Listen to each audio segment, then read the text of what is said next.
Charles Grodin, he's wearing a hat too. He's known for his wry humor and his deadpan delivery. He established himself as an actor in the 1972 movie, you remember this, The Heartbreak Kid. I have fallen head over heels with your Kelly here. It just, it didn't take me long to make up my mind. One good look did it, actually, if you want to know the truth. But I'm the kind of crazy hairpin that just doesn't need much more than that, and then that's it for life with me. Now, there is a slight complication. I happen to be a newlywed. Oh, there's that. Charles Grodin quit acting in 1994. Since then, he's been a cable talk show host, a radio commentator, and an author. His latest book is hilarious. Just When I Thought I've Heard Everything is a collection of humorous essays, and Charles Grodin is here at the table. I'd like to make an opening statement, if I might. Yes. Please go ahead. Please go ahead, Mr. Grodin. I want to just salute Jeff Fager, who runs all of CBS News. I worked for him when I was a commentator for 60 Minutes, too. He is the outstanding media executive I've ever met, and I've been in media for over 50 years. He's just a tremendous... He's also a devoted husband and a loving father. That's it? Yeah. Okay. Here's the script. Okay. The teleprompter's down. Here's the script. And you'd be stunned how good looking he is. That's the example of the Grodin humor I was talking about when I read this book. Let's just say a couple of things about you. You were impeached as class president. That was very good. Impeached as class president in the 5th grade for talking incessantly, something you still apparently do. But let's do something with this, Charles, in the book. 3 things that I thought were hilarious I want you to riff on. The words, "let me check my schedule and get back to you," is the new no. Yeah, actually, Paul Simon told me that, the composer. Yes. And so yes. I should credit him, but I choose not to. Okay. Because somebody said that to me the other day, and I went, oh, they're really telling me no. How you doing is a greeting, not a question. And some people answer, well, let me tell you what happened. Oh, yesterday. Don't do that. Yeah. Talking on a cell phone in public places. And people don't. They did a survey where 2% of the people said it's okay to do it in a theater or a movie house. Those are the people who are doing it. Yes. No, it's ridiculous. It's the conversation. This is all based on actual things I've seen on the news or read in the newspapers. It's not like making up things. It's the only book I've written. Well, when I say I've written.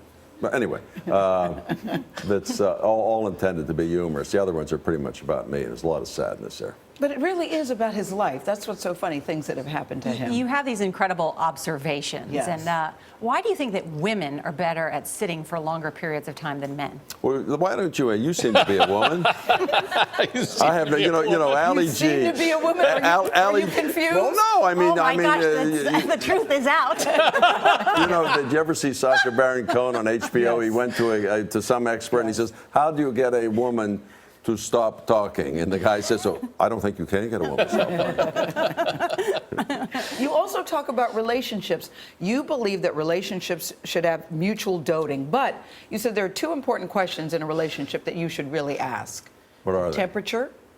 Oh, well, you wouldn't know that when you're in the dating phase. Is it warm or cold for you, and how loud or soft do you want the television? Say, my wife is 19 years younger than I am. So to her, it's always too warm in the house and it's too loud on television. It's not what let me ask you something now that we're getting to know each other. Yes. Go ahead. How do you like the volume on the television set? Like it. Not to get too personal. There's a lot of very sort of random observations in this book. Like, I went to a Radio Shack the other day to buy a radio, but Radio Shack was out of radios. Didn't have radio. I just wanted a radio. They have shortwave. They have a lot of things. I'd have to read what it said in the book. There's XM, SM, alpha, short, blah, blah, blah, blah. They don't have it.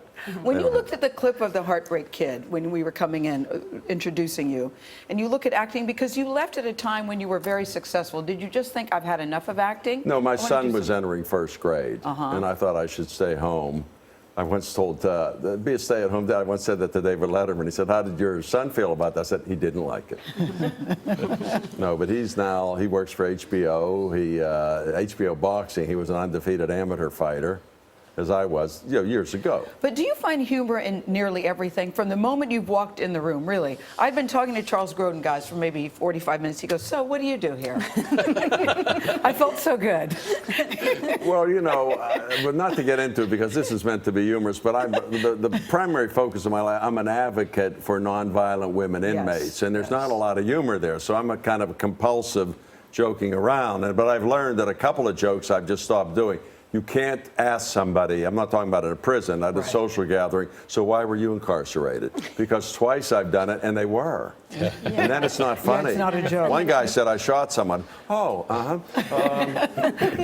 Where's the crudité? Yeah. The comedians like Richard Lewis, Larry David, they carry around little notepads to keep these observations. What do you do? Because this whole book is a series of really humorous observations. Right there. So, I can't repeat this on the air. and how is that helpful? Well, you can't remember all these things. My wife says I'm a walking commentary. I'll go out, I'll see a license plate that will say, my son is an honor student. Then the next day you'll say, my son beat up your son who's an honor, which is a way of saying, don't brag. Right. It's a good idea not to brag about. I'm going to just tell you one thing about this. This is a self-published book. The first time, this is I think my 8th book. And the reason I did this is one of my recent books was published in Russia and China that has 1.5 billion people. And even though I gave all the money away, the financial statement said that in all of 1.5 billion people in Russia and China, not one person bought a book. So now I hear that this book is selling great, but I got my first financial statement last night for the first time, 21 cents. Well, listen, to me, personally, 21 Charles, cents. we brought 6 here at CBS, so we are doing our part. I heard you were given 6. Thanks for coming. Thank you. Thanks very much.